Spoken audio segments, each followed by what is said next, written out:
Hi there, my name's Elizabeth and today I've got a new project that we can sew smart together with. I was pegging my washing just the other day and I realised my poor old peg bag had seen better days, so I decided that I would design a new one.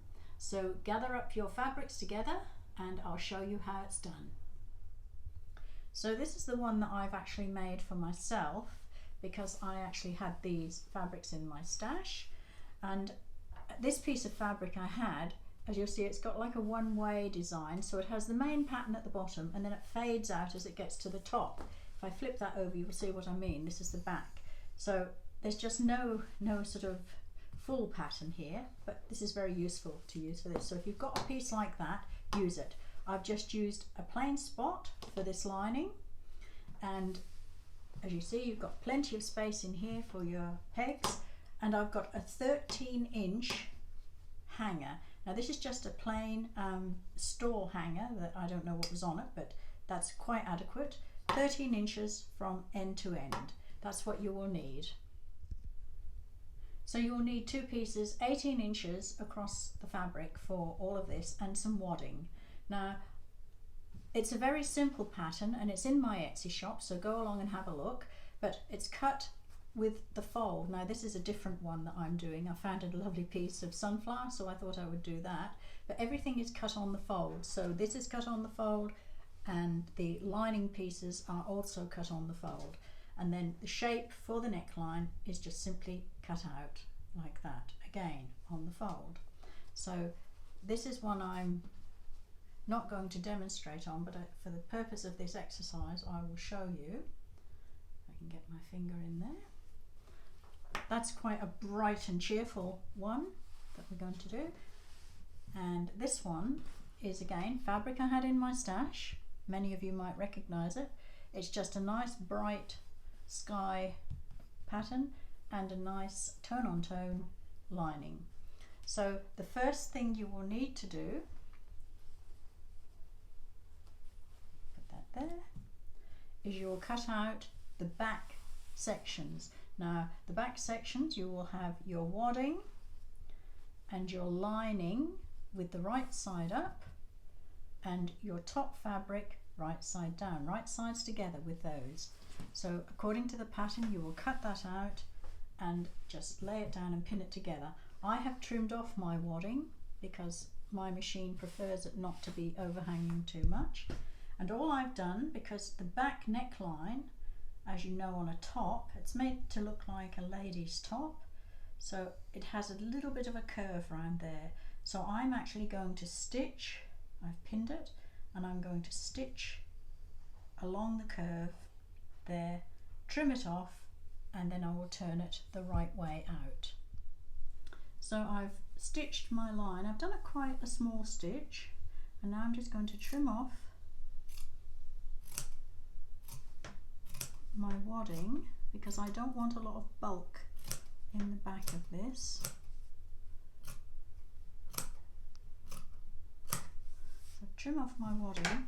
Now once I've trimmed off the wadding, this is a curve, so I need to make sure that when I turn it inside out it has a nice set. So all I do is I will clip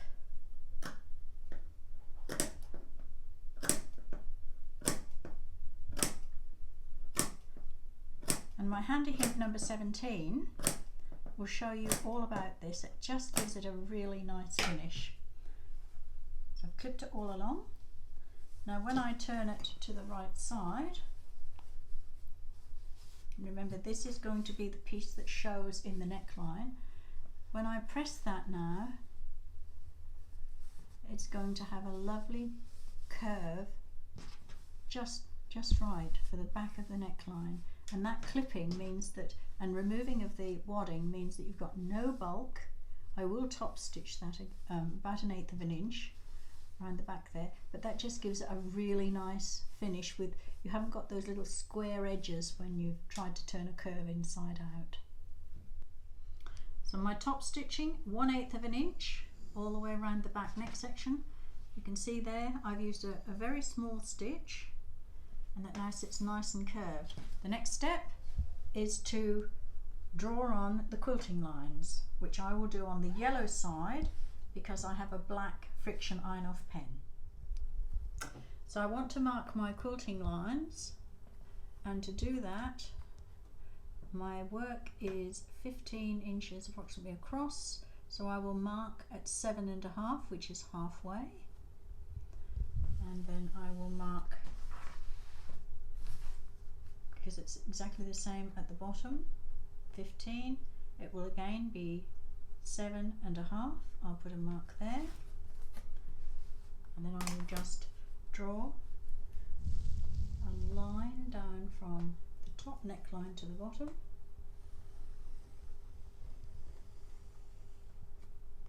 and I'm going to draw another line 2.5 inches away from that. Now I've got a see-through ruler, so I can lay my 2.5 line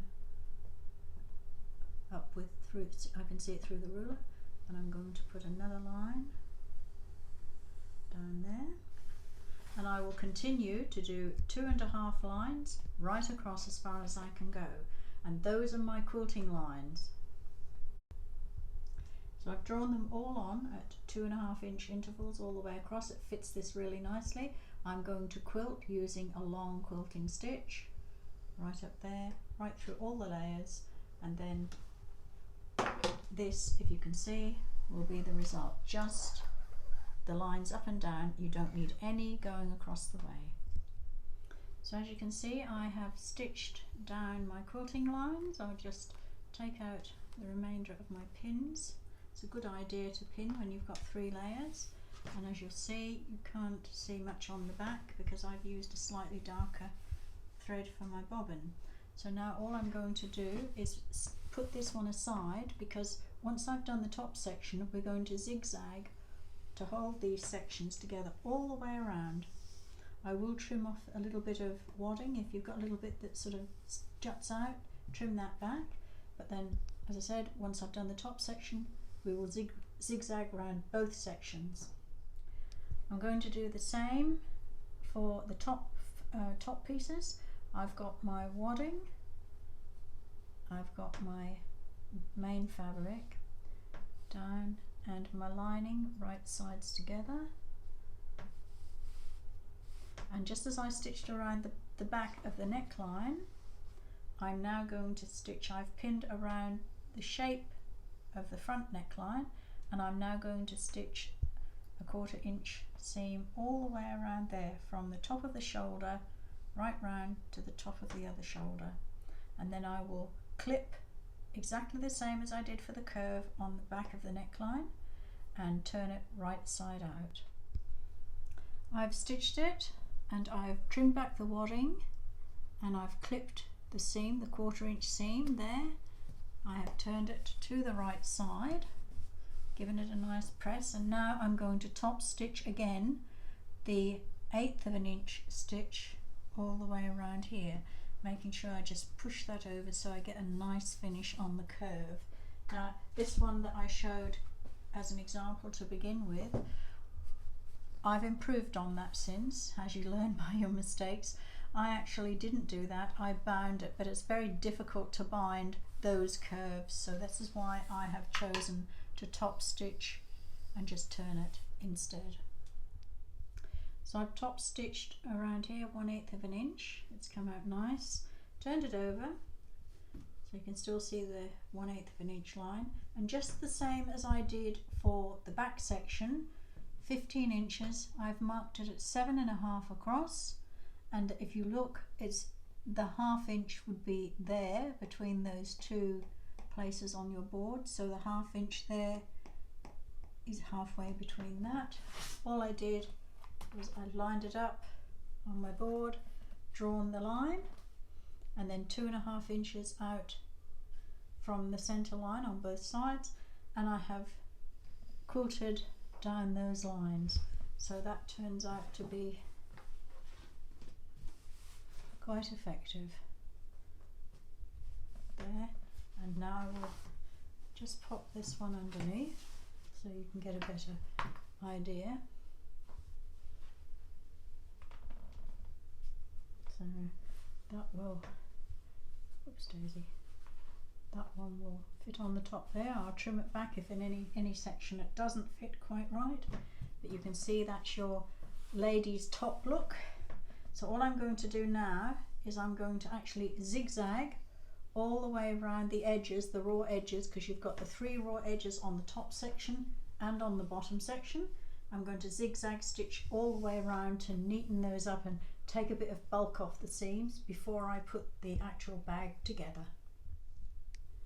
So I have overlocked or zigzagged all the way around my 2 pieces. With right sides together now, your bag is coming together. With right sides together, I'm going to pin all the way around, the edges, up to the shoulder, where it needs to join at the top of the shoulder. Now don't worry if this is a little bit out there, because you're going to do a generous seam on this. So I'll put that in that way, same on the other way. Pin it all the way around, and you're going to stitch a generous 1/4 inch seam all the way around these 3 edges to the shoulder point there. I've stitched put it together using a very generous between 1/4 inch and 1/2 inch seam all the way around, and I've borrowed the coat hanger from another one just to show you. Now, because this is now really secure, you'll find that you've got a really nice tough seam. I've zigzagged both sides, so you've got tough seam there, which is good when you're putting your pegs in and out.